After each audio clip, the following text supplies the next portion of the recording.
Welcome to the 2022 Right Around the Murray Festival and the announcement of winning entries in the annual AlburyCity Short Story Award. My name is Karina Clement, Team Leader, Albury Libraries and Museum, and on behalf of the WAM team, I'm delighted to introduce this event here at Albury Library Museum on Wiradjuri country. I would firstly like to acknowledge the Wiradjuri people as the traditional custodians of the land that I'm on today and pay my respects to the elders, both past, present and future. This is the 18th AlburyCity Short Story Awards, which has been integrated into the Right Around the Murray Festival since its inception in 2007. In that time, we've been impressed, stimulated and moved by the passion, creativity and skills of the competition entrants, and this year is absolutely no exception. Our 2022 WAM Festival theme of Playing with Story sheds light on creativity in the art of storytelling in a program set to inspire and surprise through a poetry, performance, memoir, fiction, visual arts, song and much more.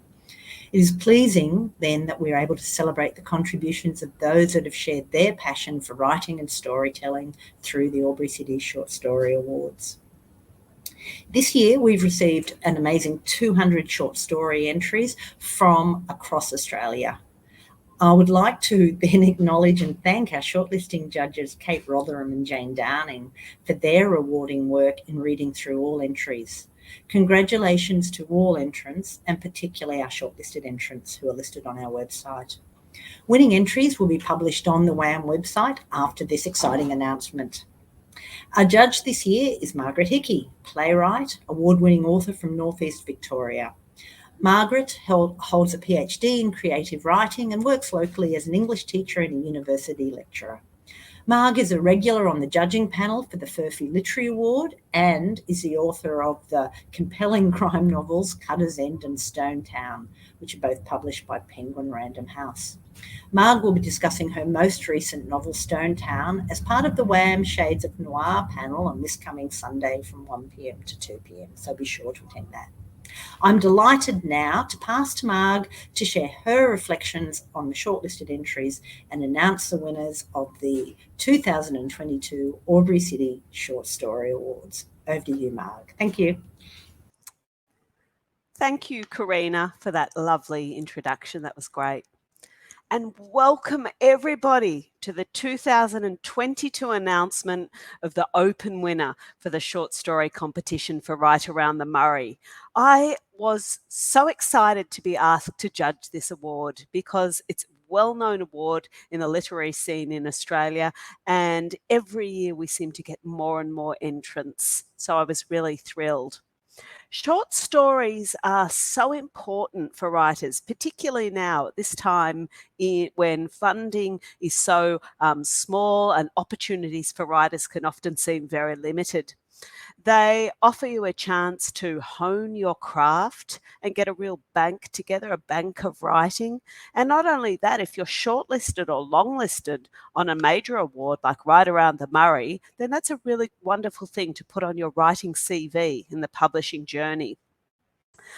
So I think opportunities like this we have to really grasp in Australia, and for this we say thank you to Right Around the Murray and to Albury City Council for funding this most wonderful awards. This year I had the pleasure of receiving the shortlist from our wonderful longlisters who work very hard and have the very difficult task of sifting through all the entries. So I received the shortlist, and it is a painstaking task. It's a joyful task, but it's a painstaking one as well, because you really want to get it right. And I'm someone who really does my homework.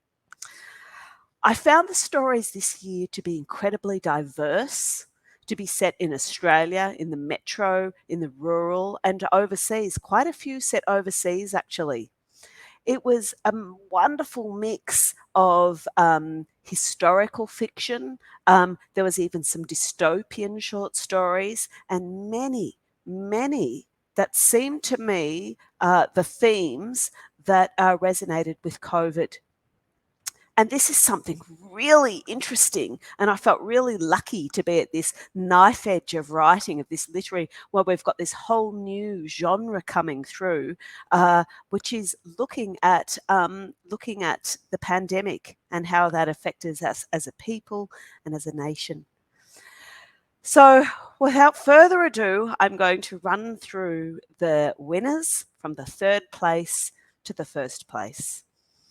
And it gives me great pleasure to announce that the third place was a story named Fires for the Dead, written by Gail Marion.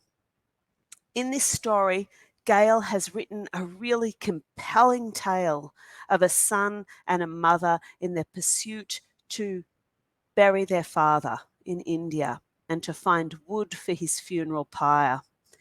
This is a short story that's steeped in class, that's steeped in love, and also a kind of futility. There's kind of a balance there. At times, I was overcome reading this story with the love of the mother and the son for the father and for each other, and the duty that they must put into this important ceremony of mourning and grieving. And at other times, I felt so upset about how COVID has ravaged third world countries and countries where people are less fortunate, where there are many people that are less fortunate than ourselves. This was a beautiful piece of writing by Gail Marion and well deserving of third place. Well done, Gail. Second place was a story that was also set overseas. This time it was set in Cambodia. This story was called Things to Do Before You Die, and it's written by Alison Gibbs. In this story, Alison's written a really compelling tale about parents who have travelled to Cambodia with their son's camera. Their son has died in a tuk-tuk accident, and they are taking photos of that. They're tracking the last places that their son Ben went to and took photos before he died, right up until the time of his death. So this is written from the mother's point of view, and I just found it to be so beautifully written. There's this grieving parents who are angry, who are trying to somehow come to grips with what's happened to their son and to each other. And at the same time, there's this absolutely beauty of Cambodia and all these tourists. Life goes on.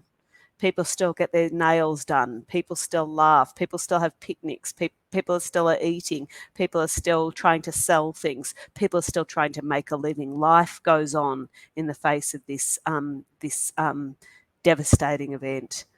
There was a part at the end where Alison writes the sun, the sun, the sun, the S-U-N, the S-O-N, the S-U-N, and it was just a beautiful piece of writing. I found this a very moving piece. Well done, Alison, in taking second place in Right Around the Murray. And now to the winner. It is my great pleasure to announce that the winner of the 2022 Open Short Story Competition Right Around the Murray is the wonderful Higo. Higo has written a story, The News Watchers.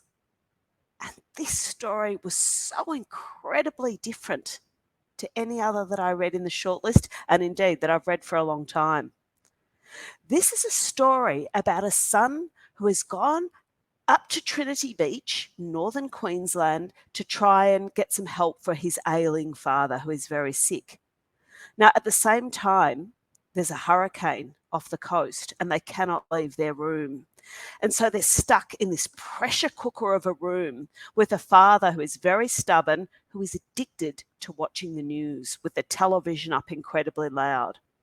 Now, there are times when this story, it feels like you're not quite sure whether the son is going mad, whether the father is going mad, whether the world has gone mad, or indeed we all are as a reader.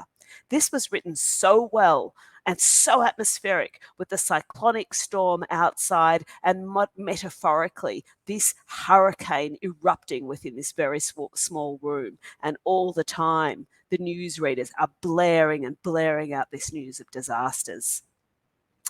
This was a story of disaster looming, and I felt a deep sense of foreboding. I was reading it.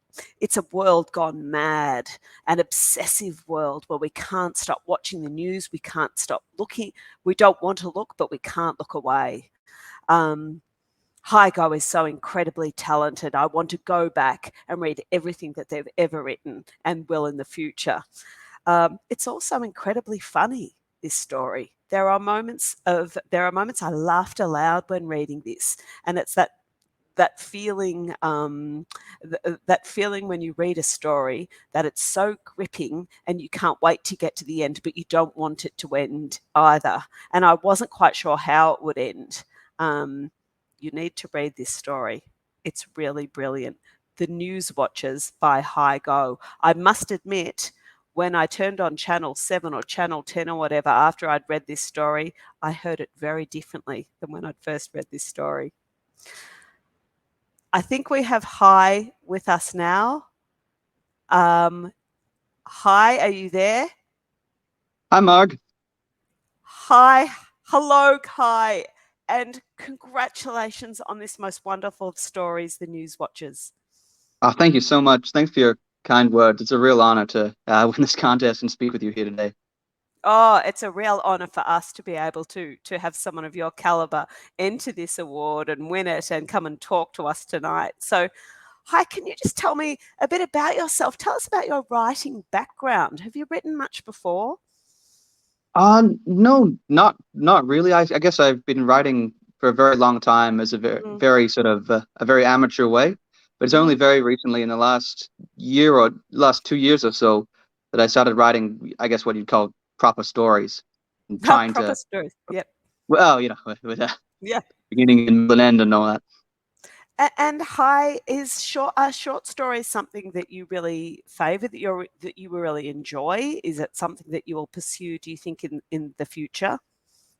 Oh, I'd love to. It's really it's a wonderful experience writing, and you know, I was very surprised to win this contest. I didn't think gives me a lot of affirmation that maybe I'm doing something okay. So yeah, that's Well, I can tell you, good inspiration what, to Hi, keep going. you certainly are doing something okay. This is an incredibly polished, funny, intense read. And I know when the readers read, our listeners, when they're watching this, when they go to read your work, they'll just want to read more and more of what Higo has to offer. So please keep up your writing. That's great to hear. Thank you, Mark. Hi, can you just tell me, and it might sound like a silly question, but have you ever been in an extreme weather event? Well, I mean, living in Australia for the past 2.5 years or so, I think we've all experienced quite a bit of extreme weather, especially relevant to this story. I think I finished this story. I wrote the bulk of it last year around November. If you remember, it was in Sydney, at least. It was incredible rain. It was just not, especially for November. It was probably the coldest November of all time, and it was just raining nonstop. I had friends, Hi, who lived there, who live in Sydney, who said it felt like this sense of dread that the rain was never going to end. Did you feel that? It did. It very definitely felt like it's just going on and on. And I think what made it worse is we'd been trapped inside due to COVID for so long. Then all of a sudden we were just extended in a more natural forces. Well, as you're saying that, I can so see how those two, the pressure cooker of being inside and then what's happening outside, really, must have been a force for you to write this story, because it's kind of all about that, isn't it? It's about pressure, this story. Would you agree? Hi, I mean, it's about lots of things, but it was really intense. Was it a difficult story to write? No, it's I think this story kind of, I guess originally it flowed from that situation that builds that pressure. It's a very common situation that where you're trying to talk about something important with someone and they just keep ignoring you, and that sort of builds to a point where your own frustration can become even more of a roadblock for you. And I think that's when I first started it was originally quite difficult to get that into words, but once I had understood that's what I was trying to write, it kind of flowed quite smoothly from there. Oh, it was incredible. And the pacing back and forth and the size of the room, and then the window, walking back to the window, back to the bathroom, back to the bed, back to the window. There's this real pacing going on. I found the rhythm of the piece quite extraordinary. So, but hi, enough of me talking about how wonderful your story is. Would you be able to read us part of your story, please? Yes, certainly. So this paragraph here happens towards the end of the story. It's after the son has kind of it's quite close to the end of his tether with his father. So I'll start here. There is a meter of space between the window and the son's bed, then another meter between his bed and the father's, and a final meter between the father's and the entrance to the bathroom. Without turning around, the son asks the father if he's all right. Still coughing and chuckling at the same time, the father says that he's fine. He's just in awe of the corrupt politician, whose brashness, he says, is literally breathtaking.